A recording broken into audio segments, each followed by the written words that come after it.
Para nosotros es una gran satisfacción y un honor contar con su gentil sintonía todas las mañanas para hablarles de los grandes temas nacionales. ¿Quién no está comentando del incremento del precio de la gasolina en nuestro país? Si bien mucha gente dice antes la gente salía a protestar a las calles y estaba demandando algún tipo de rectificación, hoy claro son apenas 2 centavos que se incrementa mensualmente el precio del galón de gasolina súper. Esa es la información que disponemos. El país ha asimilado con absoluta tranquilidad esta información, este anuncio del gobierno del presidente Rafael Correa. Pero no solo es este anuncio, sino que hay otro también muy importante, y es que el presidente de la República dice, ¿para qué Petroecuador tiene que tener sus estaciones de gasolina? Vamos a vender, ya existían algunas franquicias, pero ahora el presidente de la República en su última sabatina ha dicho hay que vender. ¿Con qué razón van a seguir manteniendo estas gasolineras como una novelería? Es la palabra que ha utilizado el presidente de la República, Rafael Correa Delgado. Para que tener un criterio más acertado respecto de lo que está ocurriendo en este sector estratégico de nuestra economía, como es el petrolero, como es el que se relaciona con los hidrocarburos, con los combustibles, está esta mañana con nosotros Henry Llanes. Muchísimas gracias, mi querido Henry, por venir. Bueno, más o menos está planteada las inquietudes que los ecuatorianos estamos hablando actualmente, ¿no? Sí. ¿Hay un incremento o no del precio de la gasolina? Sin duda.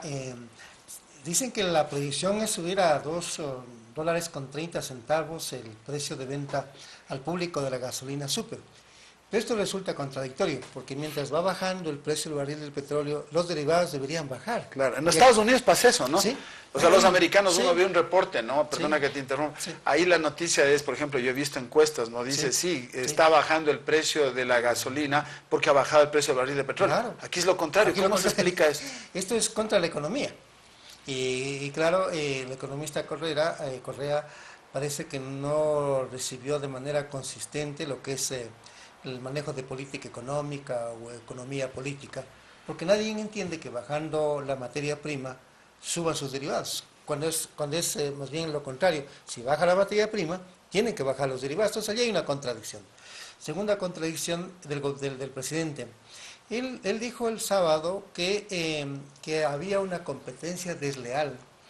Esta palabra de la competencia desleal utilizaban los grupos de poder en los años 90 y los gobiernos de ese entonces, ¿no? Entonces allí hay una similitud de criterios entre lo que decían esos gobiernos y los grupos de poder que los apoyaban con el lenguaje que utiliza el presidente Correa. Entonces, en la pregunta, estimado Vicente, de lo que ha dicho el presidente o lo que está haciendo el presidente, hay una contradicción. Entonces, recién se da cuenta a los 9 años de que esto es de que Petroecuador tenga una comercializadora de gasolina, sea algo que no debería ser en última instancia, dice él. Y esto también contradice la posición del presidente, porque él se ha levantado varias veces de que cuando él asumió la presidencia de la República, prácticamente no había estado. No había estado, y entonces levantó todo un emporio enorme de concentración de poder y un Estado sobredimensionado. Y claro, en lo político, en lo comunicacional, en todo. Y claro, en el área petrolera, lo poco que viene manejando el sector estatal era esta comercialización de las gasolinas, que no es una red grande. Dicen que son apenas 29 gasolineras que a lo mejor cuesten 500,000 o $1,000,000, ¿no? Y hay otra red que está adjunta, que es la franquicia que tiene dado Petroecuador a empresarios privados que están asociados, ¿no? Entonces, yo creo que aquí, más allá de esta reflexión, haciendo notar estas contradicciones, lo que el gobierno demuestra y está desesperado es el tema de los recursos para manejar las finanzas públicas, ¿no? Entonces, realmente querer buscar por este lado, de alguna manera, ciertos saldos, yo diría, ciertos ingresos que no significa mucho, porque claro, yo diría que en el caso de los aviones, el X Falcón, de los aviones que él utiliza. Sí, lo utiliza, de la Presidencia de la República, que compró el 7X Falcón de fabricación francesa, le costó al país $50 millones. El Legacy Embraer de fabricación brasileña, $30 millones. Entre los dos, $80 millones compró Correa 2 aviones para la Presidencia de la República.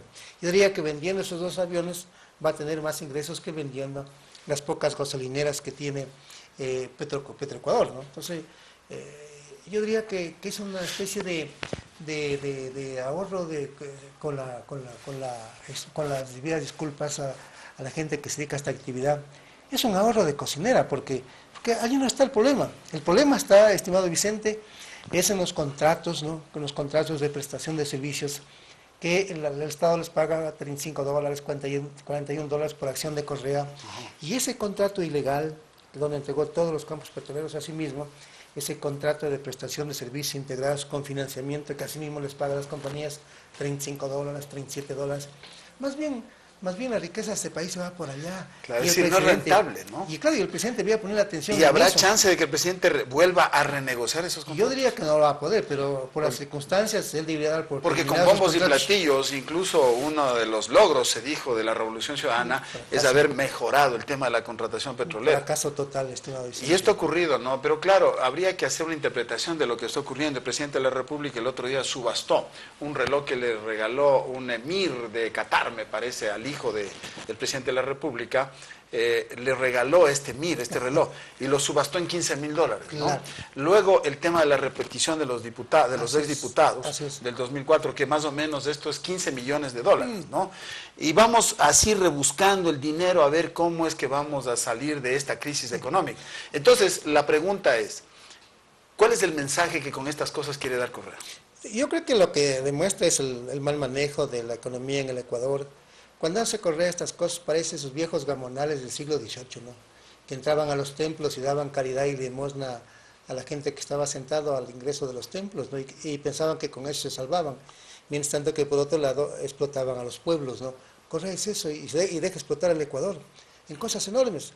$1.200 millones son como plata al agua en haber comprado ese terreno y estarle moviendo las tierras en la refinería, en ese proyecto frustrado de la refinería del Pacífico. Y esta plataforma gubernamental que están construyendo en Quito, que dicen que cuesta $400 millones. Pidiendo plata a China para construir. O sea, por un lado, no tenemos plata, $400 millones, que estaba leyendo un artículo de Pablo Lucio Paredes, ¿no? Así es. O sea, yo no me estoy inventando, no sé si cuesta eso, señores, pero la fuente es esa, Y $400 millones de los chinos, ¿no? China, plata prestada. Por un lado, entonces reclama los 15 millones de los diputados, subasta los $15,000 del reloj. Entonces, ¿qué significa eso? Yo diría que en el manejo económico el señor Evo Morales, que dicen que no entró a la escuela, que no entró al colegio, Lula, que a duras penas terminó la secundaria, ¿no? Y don Pepe Mujica igual, ¿no? Pero sucede que estas personas tienen tuvieron y han tenido pues, una enorme solvencia económica que no la han llevado a sus países como ha llevado el señor Correa al Estado ecuatoriano. Por eso es que he dicho yo que el señor Morales y el señor Mujica y el señor Lula deberían venir al Ecuador a darle clases de economía al economista Correa. Porque en el caso de Uruguay, cuando terminó la presidencia el señor Mujica, Uruguay tiene 3.4 millones de habitantes. La reserva monetaria de Uruguay en el último año de Mujica fue de $19,000 millones. Y Uruguay en el último año del gobierno de Mujica generó una producción para alimentar a 30 millones de habitantes. Imagínense esa enormidad de Uruguay. Es la seguridad alimentaria, claro, ¿no? Que le permite incluso exportar. Claro, en el caso de Bolivia, con Evo Morales, en el año 2014, una reserva monetaria de $6,000 millones. Dicen que en este año 2015 la reserva monetaria de Bolivia va a ascender a $18,000 millones. La producción de petróleo en Bolivia es la tercera parte del Ecuador. Entonces, mire, estas personas que no tienen título universitario... han logrado ahorrar, para que la gente entienda, ¿no? Claro, ahí hay un ahorro. Un ahorro enorme. ¿Y cuánto ha ahorrado el gobierno de Correa? Cero. A pesar de haber recibido $82,000 millones de dólares por la exportación de petróleo en el 2007-2014. Es decir, cuando los expertos económicos hablan de que ha habido un gran gasto fiscal, es verdad. Claro, y despilfarro, ¿no? Y corrupción. Y ahora cuando entonces aumentan 2 centavitos, ¿no? La gente, hay una canción que dice 5 centavitos de felicidad. Sí, pero... Aquí 2 centavitos de preocupación. Esto, obviamente, es hasta... ¿Cuándo van a aumentar estos dos? Van a incrementar hasta 30 centavos. Hasta llegar a 30 centavos. Y eso multiplicando por los millones de galones que se comercializan mensualmente, y ya es mucha plata, ¿no? Ya es una buena cantidad de dinero. Pero yo lo que quiero decir es de que lamentablemente el presidente Correa, cuando uno no hace bien las cosas, tiene este tipo de desenlaces, ¿no? Hay un principio bíblico que dice que aquel que siembra buen fruto, digamos, buen árbol, buen fruto cosecha, ¿no? Yo creo que Correa no ha hecho eso en el Ecuador, entonces hoy estamos con situaciones bien difíciles, ¿no? O sea, realmente es inaceptable que habiendo tenido todo un segundo boom petrolero mejor que el de los años 70, porque el de los años 70 no generó los miles de millones que recibió Correa. O sea, es evidente que estaba mirando en CNN el último fin de semana una entrevista de Andrés Oppenheimer con la presidenta Michelle Bachelet y con el expresidente Piñera, que abordaban la problemática económica no solamente en la región, sino en todo el mundo. Claro. Es evidente que hay una crisis económica, sin embargo, hay que ver cómo se va a administrar esa crisis. Porque como dice Henry Yanes de esta mañana, sí llama la atención y pocos ecuatorianos hemos caído en cuenta, y no en el ánimo de hacer politiquería, pero mientras el precio del barril de petróleo está bajando en el mercado internacional, se supone que las gasolinas son más baratas, en el Ecuador son más caras. Eso es lo que nosotros sí presentamos como una inquietud como ecuatorianos. ¿Por qué razón? Y en el tema de Petroecuador, ¿usted cree que hay una política ya, al menos en esa área, para no exagerar, una actitud privatizadora de la Revolución Ciudadana de Rafael Correa? Yo diría que con lo que está haciendo Correa de vender los activos de Petroecuador, es decir, las gasolineras, prácticamente está asumiendo la propuesta económica del economista Alberto Dají Garzosi de los años 90, que decía que el Estado no tiene que intervenir en la producción, no tiene que estar manejando actividades económicas ni productivas, sino que debe manejarse el sector privado. Y entonces aquí lo que hace es que, en el caso de estas gasolineras, entiendo que las comprarán las empresas internacionales que manejan la comercialización de los combustibles en el Ecuador. Es una privatización. ¿Qué es una privatización? O sea, claro, ellos no quieren hablar de privatización, pero en rigor eso es. Es privatización, ¿no? Porque querrán decir cualquier cosa. Lo que pasa es que con esto lo que Correa demuestra ya es una posición ideológica de la que siempre tuvo y que del Ecuador no se dio cuenta.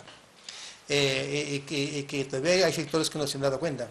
Pero cuando Correa asumió la presidencia de la República en el año 2008, antes que entre en vigencia la nueva Constitución de la República, entregó a dedo o renovó a dedo los contratos de las dos grandes telefónicas que controlan un mercado de 18 millones de usuarios en el Ecuador. Luego hace una reforma en el 2010 para entregar todos los campos petroleros a empresas internacionales. En el campo minero les ha entregado a empresas chinas y a canadienses la explotación minera. Y que a propósito, el gobierno del arquitecto Sixto Durán Ballén no hizo en su gobierno, ni el gobierno de Noboa, lo que ha hecho Correa. Acaba de, en Tundaime, en la provincia de Zamora Chinchipe, prácticamente desalojar a los comuneros. ¿Y cómo los desalojan?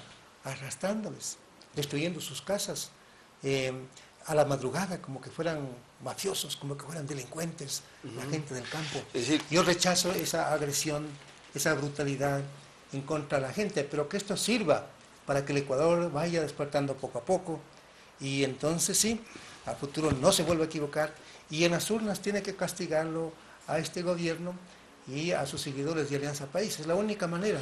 En todo caso, la situación económica, no solamente del Ecuador, sino de todo el mundo, es bastante difícil. Quizás ilumine a nuestro gobernante Dios y podamos ir cambiando el temporal de alguna manera, sobre la base de una auténtica democracia, respeto a las libertades públicas. De eso hablaba Michelle Bachelet, de eso hablaba el expresidente Piñera, de que no se puede salir de una crisis si no hay un respeto a las libertades públicas, si no hay una práctica real de la democracia, si no hay una independencia de poderes del Estado, si no hay un debido proceso y si no hay confianza para la inversión extranjera y si no se reparte bien la riqueza. Ellos decían que esa es la base del desarrollo. Y obviamente estaba de acuerdo con esto un periodista de prestigio como Andrés Oppenheimer.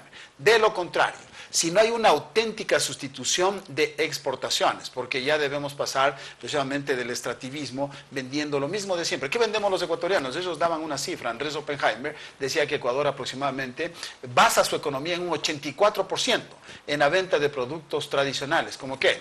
Como lo de siempre, es decir, el cacao, el banano, el camarón, el petróleo, las flores. Pero ¿en dónde está la producción intelectual? ¿Dónde está la innovación? ¿Dónde está la ciencia y la tecnología? Me parece que Alemania está donde está por eso.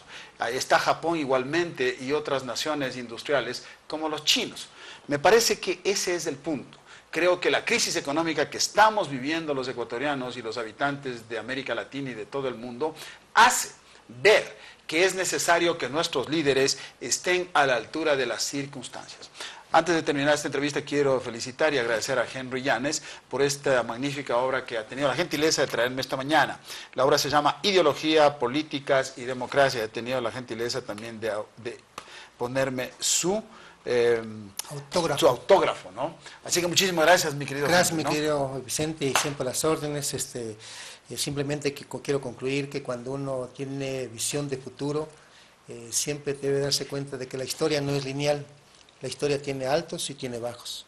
Entonces, un gobierno lo que tiene que hacer es ahorrar para sortear los procesos de crisis, y eso no se ha dado en el gobierno. Muchísimas gracias una vez más a Henry Llanes, y nosotros continuamos con más información.